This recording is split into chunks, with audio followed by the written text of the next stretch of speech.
हरे कृष्ण दोस्तों, मैं हूं अनुज शर्मा। समंदर किनारे एक गांव था। उस गांव में रहती थी सुखियां, भगवान श्री कृष्ण की अनन्य भक्त, ठाकुर जी की अनन्य भक्त। सबके घर में झाड़ू पोछा करती, चूल्हा चौका करती, सबके काम करती और सुबह शाम खुद से फूल चुन चुन कर लाती, फूलों की माला बनाती, अपने ठाकुर को फूलों की माला पहनाती। सारे काम करती कृष्ण कृष्ण कहते हुए, राधे राधे कहते हुए। पूरे दिन सिर्फ मन में एक ही बात चलती थी, मेरे कृष्ण, हरे कृष्ण, राधे कृष्ण, कृष्ण कृष्ण, और कुछ नहीं। लोग पागल कहने लगे थे। जब भी जिससे मिलती, राधे राधे, कृष्ण कृष्ण, हरे कृष्ण, बस ऐसे ही रहती थी। दीवानी थी इसलिए लोग पागल बोलते थे। दीवानी थी कृष्ण की, ठाकुर की, और कृष्ण भी बेहद प्यार करते थे उनसे। सुखिया भगवान श्री कृष्ण की इतनी अनन्य भक्त थी कि सब लोग कृष्णाबाई बोलते थे। कोई भी सुखिया की जब बातें करता तो बोलते कृष्णाबाई, कृष्णाबाई फला के घर गई है, कृष्णाबाई उसके घर गई है, वहां मिलेगी कृष्णाबाई। तो एक दिन हुआ यूं कि कृष्णाबाई सो रही थी। भगवान श्री कृष्ण सपने में आए। भगवान श्री कृष्ण ने कहा कि तू कल शाम से पहले यहां से चली जाना, भूचाल आने वाला है, ये सारा गांव डूब जाएगा, जलमग्न हो जाएगा, तू यहां से बाहर चली जाना। सुबह सुखिया उठी, कृष्णाबाई उठी। उठ करके उसने सबको गांव में कहा कि सुनो, भगवान ने बताया गांव डूब जाएगा आज, यहां से सब चले जाओ, ये गांव डूबने वाला है, भगवान ने बताया है। सबके घर में जा जा करके बताया कि गांव डूबने वाला है, यहां से चले जाओ, भगवान ने मुझे बताया है। लोग तो पहले से ही पागल बोलते थे, दीवानी बोलते थे। लोगों को लगा कि लो, ये पागलपन की पराकाष्ठा है, अब ये भविष्यवाणी भी करने लगी, गांव डूब जाएगा, चले जाओ यहां से। तो सबने कहा कि कृष्णा तू ही चली जा यहां से, हम तो यहीं रहेंगे। कृष्णाबाई को तो भरोसा था, क्योंकि ठाकुर जी ने जो कहा था। एक बैलगाड़ी वाले को बुलवाया। बैलगाड़ी वाला भी भगवान श्री कृष्ण का अनन्य भक्त था। वो कृष्णाबाई की बात पर विश्वास करता था। सारा सामान लादा और बोली चल भैया, इस गांव से बाहर चलते हैं। जब गांव से बाहर जा रही थी तो सब लोग उसका मजाक उड़ा रहे थे।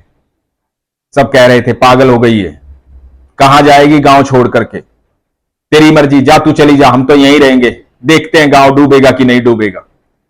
बड़ी आई भविष्यद्वक्ता सीमा के पास पहुंचने वाली थी। उसे लगा भगवान श्री कृष्ण ये कह रहे हैं कि अरे पगली तू कहां जा रही है, वो सुई भूलाई जिससे मेरी माला पिरोती है, उसे कौन लेकर आएगा, और माला नहीं पिरोएगी तो मैं माला पहनूंगा कैसे, वो सुई तो ले आ। और कृष्णाबाई को याद आया कि जल्दी जल्दी में वो सुई रह गई है, अपने ठाकुर को तो ले आई है पर सुई नहीं लाई है। बदहवास फिर से भागी, बैलगाड़ी वाले को बोला कि जल्दी से चल, कुछ भूल आई हूं। बैलगाड़ी वाले ने सोचा कि क्या भूल कर आई होगी। वापस गांव में आती दिखाई दी तो लोगों ने फिर मजाक उड़ाया कि अब क्या रह गया, ऐसा कौन सा सोना चांदी था तेरे पास जो रह गया जिसको लेने आई है, जल्दी चली जा, गांव डूब जाएगा। कृष्णाबाई को किसी की बात से कोई फर्क ही नहीं पड़ रहा था, और कभी फर्क पड़ना भी नहीं चाहिए, क्योंकि जब आपका ईश्वर आपके साथ होता है, किसी और की आवश्यकता नहीं होती है, बस ईश्वर ही साथ होने चाहिए। कृष्णाबाई जल्दी से अपनी झोपड़ी में घुसी, वहां से सुई उठाई, बैलगाड़ी वाले को बोला कि चल जल्दी से भैया, और बैलगाड़ी पहुंची गांव की सीमा पर। जैसे ही सीमा पार की, समंदर में भूचाल आया, पूरे गांव में त्राही त्राही मच गई, सब कुछ डूब गया। ये कृष्णाबाई देख रही थी और बैलगाड़ी वाला देख रहा था। भगवान की इतनी प्यारी भक्त थी। इस प्रसंग से ये देखिए कि अपने भगवान की छोटी सी चीज वो भूल आई थी, सुई, मात्र सुई। वो सुई भी उस गांव में जब तक रखी रही, उस गांव का बाल बाका नहीं हुआ। एक भक्त की जो ऊर्जा होती है ना, बड़ी कमाल की होती है। भगवान श्री कृष्ण की इतनी कृपा होती है उस पर कि वो साधारण नहीं होता है भक्त, वो जहां होता है वहां की ऊर्जा बदल जाती। भगवान श्री कृष्ण को सब कुछ ध्यान रहता है, सबसे प्रेम करते, बेहद प्रेम करते। एक छोटी सी सुई का भी ध्यान था कि माई जो है सुई भुलाई है। जो ईश्वर के भक्त होते हैं उनकी ऊर्जा, उनकी चीजों की ऊर्जा अलग होती है। इसलिए हमेशा कोशिश कीजिए, भक्तों के साथ बैठिए, आपकी ऊर्जा बदल जाएगी। अपनी सारी नकारात्मकता को खत्म करना चाहते हो तो अच्छी संगत में बैठो, सत्संग सुनो, संतों की बात सुनो, संतों के साथ रहो, भगवान श्री कृष्ण के बारे में जानो, श्रीमद् भगवत गीता पढ़ो। ऐसा व्यवहार लोगों से बनाओ कि आपके व्यवहार से लगे कि आप श्री कृष्ण के भक्त हैं। और जो भक्त होते हैं उनके व्यवहार वैसे ही होते हैं। बाकी तो दुनिया कहती है कृष्ण कृष्ण राधे राधे, खाली कहने से काम नहीं चलता। भक्त हो तो भक्त जैसे रहो, भगवान जैसे रहो, क्योंकि भगवान का भक्त वही होता है जो भगवान जैसा होता है। अपने पिता से यदि आपके गुण नहीं मिलते तो आप पिता के पुत्र नहीं हैं। और यदि आप कृष्ण के पुत्र होना चाहते हैं, राधा रानी के पुत्र होना चाहते हैं, उनके भक्त होना चाहते हैं, तो आपके अंदर वो गुण दिखने चाहिए। और वो गुण आएंगे अच्छे संतों के साथ बैठकर, सत्संग सुनकर, अच्छा साहित्य पढ़कर। आपकी ऊर्जा बदल जाएगी। अपनी ऊर्जा बदलिए, विश्वास रखिए। इसलिए हमेशा कहता हूं, अपने विश्वास को मजबूत रखिए, अपना ख्याल रखिए। हरे कृष्ण। यदि आपको लगता है कि आपकी प्रार्थना ईश्वर स्वीकार नहीं करते, सुनते नहीं, आपको आपकी प्रार्थना के परिणाम नहीं मिलते, तो इस प्रसंग को ध्यान से सुनिएगा, यह आपके लिए है। हरे कृष्ण दोस्तों, मैं हूं अनुज शर्मा। एक बार एक गांव था, उसमें एक किसान रहता था अपने परिवार के साथ। एक छोटी सी बेटी थी उसकी, मुन्नी। एक पत्नी थी। तो उस गांव में काफी अरसे से बारिश नहीं हुई थी। 2-3 साल बीत गए थे। जितनी जमा पूंजी थी सब खत्म हो चुकी थी। परेशानी का समय चल रहा था। अब बिना बारिश के खेत कैसे जुतेंगे, बीज कैसे बोए, कैसे फसल आए। किसान घर पर बैठा था, बहुत परेशान हो गया था।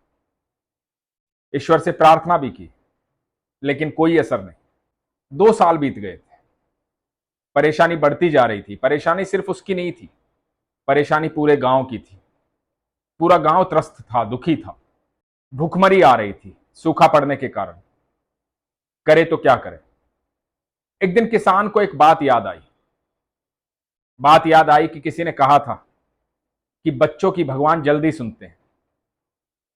तो उसने सोचा कि ठीक है, आज मुन्नी को बोलता हूं, साथ बैठे पूजा करे, भगवान से प्रार्थना करे, हो सकता है मुन्नी की सुन ले। तो अपनी पत्नी और मुन्नी को बुलाया, अपने घर के मंदिर में बैठे भगवान से प्रार्थना करने लगे।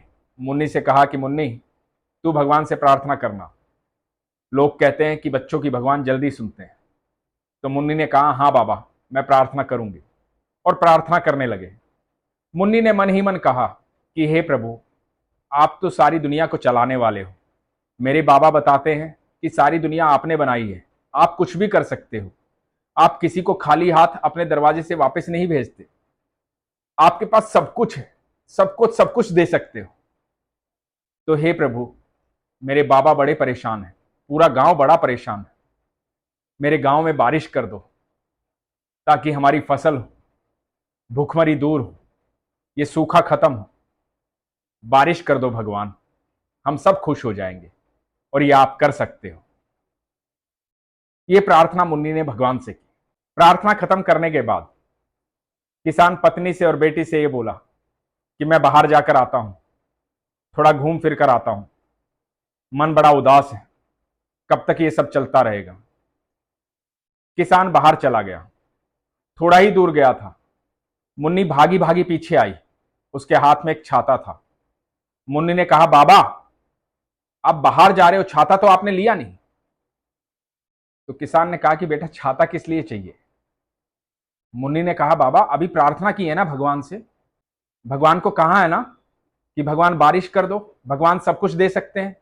तो अभी बारिश हो जाएगी ना बाबा, छाते की तो जरूरत पड़ेगी ना, तो छाता लेकर जाओ क्योंकि बारिश होने वाली है। किसान अपनी बेटी को देखता रह गया, उसे गोदी में उठा लिया। उसके माथे को चूमा और मन ही मन सोचा कि प्रार्थना तो मैं भी कर रहा हूं इतने सालों से, पर विश्वास नहीं था जैसा विश्वास मेरी बेटी को है। दोस्तों, प्रार्थना तो हम सब करते हैं, हम सब मंदिर जाते हैं, हम सब पूजा पाठ करते हैं, सारी दुनिया जो है वो प्रार्थना करती है, लेकिन खाली प्रार्थना से कुछ नहीं होता। यदि आप ईश्वर के पास जाते हैं तो विश्वास भी तो रखिए, वो विश्वास होना जरूरी है। मैं हमेशा उसी विश्वास की बात करता हूं। आप जब ईश्वर से प्रार्थना करते हैं, चाहे घर का मंदिर हो, चाहे मंदिर हो बाहर, चाहे आप कहीं भी प्रार्थना करें, और चाहे मंदिर ना भी हो, आप खुले आसमान के नीचे भी प्रार्थना करें, आप कहीं भी प्रार्थना करें, कहीं भी ईश्वर से बात करें, लेकिन आपका विश्वास होना चाहिए। यदि विश्वास नहीं होगा तो प्रार्थना कैसे फलीभूत होगी। यहां देखिए, मुन्नी को कितना विश्वास था, मुन्नी को भरोसा था कि मैंने भगवान से मांगा है तो बारिश आ जाएगी, और बारिश आएगी तो इंतजाम करना पड़ेगा, इसलिए बाबा को छाता दे दिया। और जब बाबा को छाता दिया, बाबा ने गोदी में बच्ची को उठाया और बारिश आ गई। यह विश्वास होता है। मैं सच कहता हूं, जीवन में कभी हारिए मत, परेशान मत होइए।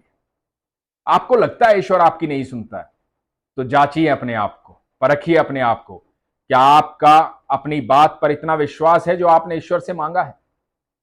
क्या आपके पास वो सारे इंतजाम है कि ईश्वर जब दे देगा तो मैं सही रूप से उस चीज का प्रयोग कर पाऊंगा? क्या आप सोचते हैं ऐसा? यदि आप सच में जो प्रार्थना करते हैं और उस पर विश्वास रखते हैं, तो दोस्तों इंतजाम कीजिए, क्योंकि आपकी प्रार्थना पूरी होने वाली है, ईश्वर आपको देने वाले हैं। बस विश्वास को कायम रखिएगा, विश्वास को कभी कमजोर मत होने दीजिएगा। और जो लोग ये कहते हैं ना कि ईश्वर मेरी सुनता नहीं है, मैं सच कह रहा हूं, यही सबसे बड़ी शंका है। जो विश्वास करते हैं उन्हें शंका नहीं होती है, वो इंतजाम करते हैं। जो ईश्वर से मांगा है उन्हें पता होता है कि उन्हें मिलने वाला है, वो तैयारी करते हैं उस चीज की। तो तैयार हो जाइए, विश्वास को मजबूत रखिए, अपना ख्याल रखिए। हरे कृष्ण।